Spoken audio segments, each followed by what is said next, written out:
PDA ভেঙে তৈরি হতে চলেছে আরেকটি ডাক্তার সংগঠনের নাম প্রোগ্রেসিভ হেলথ অ্যাসোসিয়েশন। সংগঠনে কনসেন্ট দিয়েছেন বহু সিনিয়র ডাক্তার এবং সংগঠনের সভাপতি হিসেবে থাকছেন শশী পাজা ও বিধায়ক ডাক্তাররা।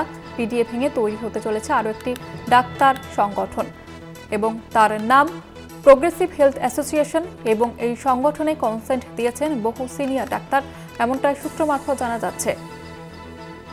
কথা বলবো, টেলিফোন লাইনে রয়েছে প্রতিনিধি দেবাশিস সেনগুপ্ত। দেবাশিস দা, কেন পিডিএ ভেঙে নতুন সংগঠন তৈরি হচ্ছে, কি জানা যাচ্ছে?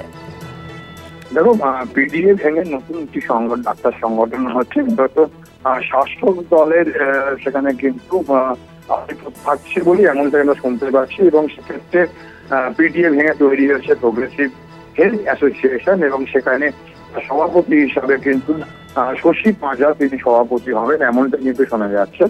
এবং আগামীকালই সেই নতুন সংগঠনের আত্মপ্রকাশ করবে। জানো যে 9 আগস্ট যে আরজি করে যে ঘটনা ঘটেছিল, সেই আরজি করে ঘটনার পরিপ্রেক্ষিতে কিন্তু দেখা গিয়েছে যে রাজ্যের শাসক বিরোধী যে সমস্ত ডাক্তার সংগঠন আছে তারা কিন্তু রীতিমতো প্রতিবাদে সোচ্চার হয়েছিল। যদিও রাজ্যের প্রশাসন কিন্তু যাকে চিহ্নিত করেছিল দোষী হিসাবে চিহ্নিত করেছিল বা দোষী, তাকে গ্রেপ্তার করার পরও দেখা গেছে